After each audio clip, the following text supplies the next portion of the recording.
મીઠુડી 11 દીકરીઓના સમૂહ લગ્ન પ્રસંગ દિવ્ય અને ભવ્ય જે આયોજન છે એવા કાર્યક્રમમાં આપણી વચ્ચે ઉપસ્થિત આપણા સુરેન્દ્રનગર લોકસભાના લોકપ્રિય સાંસદ આદરણીય ચંદુભાઈ સિહોરા, હમણાં જ જેમને જંગી બહુમતીથી જિલ્લા પંચાયતના સદસ્ય બન્યા છે એવા શ્રી છત્રશ્રી ગુંજારિયા પપ્પુભાઈ, હમણાં જ જેમને આપણને ઉદ્બોધન કર્યું, સરસ્વતીના સાધક અને 200થી વધુ પાર્ટનર છે એટલે લક્ષ્મીના પણ સાધક, એટલે એક માણસમાં બધું હોય ને એવા. અને હમણાં સુરેન્દ્રનગર મહાનગરપાલિકાના સદસ્ય પણ બન્યા છે અને સુરેન્દ્રનગર શહેરના પૂર્વ પ્રમુખ ભાઈ મહેન્દ્રભાઈ, શિક્ષણવિદ ટમાલિયા સાહેબ, સમાજમાં સેવા જેમનું જીવન છે, પાંજરાપોળથી લઈને માણસને બધાને જુદા જુદા વ્યસન હોય. અમારા કાંતિ કાકાને સેવાનું વ્યસન, કોઈ પણનું સુખ દુઃખ હોય તો કાંતિ કાકા રહીએ ને એની સાથે, એના સુખે સુખી ને દુઃખે દુઃખી એવા કાંતિ કાકા. બિપિનભાઈ હમણાં જ જે જિલ્લા પંચાયતમાં એક જ્વલંત વિજય પ્રાપ્ત કર્યો છે એવા આ જિલ્લા પંચાયતના સદસ્ય ભાઈ શનિભાઈ.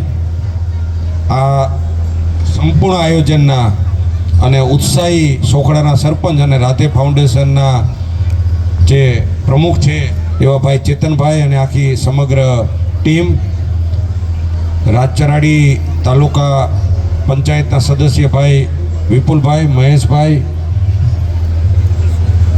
સૌ મંચસ્થ મહાનુભાવો, સોખડા ગામના ગૌરવ અને મોરબીમાં જઈ અને બહુ મોટું નામ કમાણા અને અમારા વેવઈ એવા ભગવાન બાપા, સૌ મંચસ્થ મહાનુભાવો અને આટલી સારી સંખ્યામાં ઉપસ્થિત સમાજ શ્રેષ્ઠીઓ શ્રી આગેવાનો, માતાઓ, બહેનો, યુવાનો, મિત્રો, ભારતીય સંસ્કૃતિ વિશ્વની શ્રેષ્ઠ સંસ્કૃતિ કહે છે.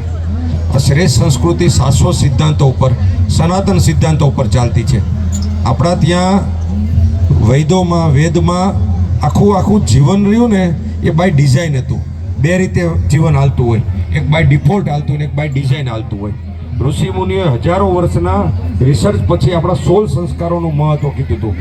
ગર્ભધાન સંસ્કારથી લઈ અને અંતિમ સંસ્કાર, એટલે 16 સંસ્કારનો વચ્ચેનો આજે સંસ્કાર લગ્ન સંસ્કાર, એટલે આનું બહુ મોટું મહત્વ છે. આ લગ્ન સંસ્કારમાં આજે જે રાધે ફાઉન્ડેશને આજે સમાજ વ્યવસ્થાઓમાં ભારતની સંસ્કૃતિ શું કામ વિશ્વમાં રોલ મોડલ સંસ્કૃતિ ગણાય છે?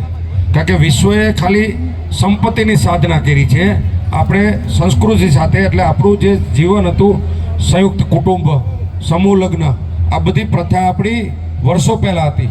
હમણાં મહેન્દ્રભાઈ વાત કરી કે સમૂહ લગ્નની શરૂઆત દશરથ રાજાએ ચારેય દીકરાઓના, એટલે જનક રાજાએ ચારેય દીકરીઓના સાથે લગ્ન કર્યા હતા. સમૂહમાં લગ્ન થાય ત્યારે તમારામાં એક સમૂહમાં જીવવાનો એક ભાવ આવતો હોય છે. અહીં આશીર્વાદ રહે એ મલ્ટિપલ થતા હોય છે. આજે ડેસ્ટિનેશન મેરેજનો પૂર્વ આપણને પશ્ચિમનો એવડો વાયરો લાગ્યો છે. આપણે ક્યાંક ના ક્યાંક એના આંધળા અનુકરણમાં આપણી જે ઓરિજિનાલિટી રહી ને એ ગુમાવતા જઈએ છીએ.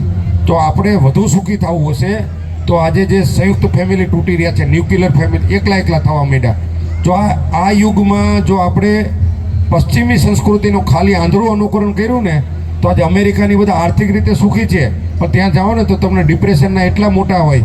10,000 કરોડની પાર્ટી, તો મારા એવા કેટલાય બધા મિત્રો છે.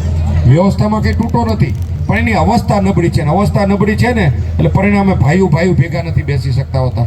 સેવા કરવા નીકળેલા આગેવાનો અવસ્થા જેની ખરાબ હોય ને તો એ આગેવાનો ભેગા નથી બેસી શકતા હોતા.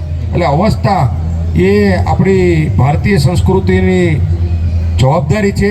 આપણે વસુદેવ કુટુંબકમની વાત કરી છે, one earth one family one ફ્યુચરની વાત કરી છે.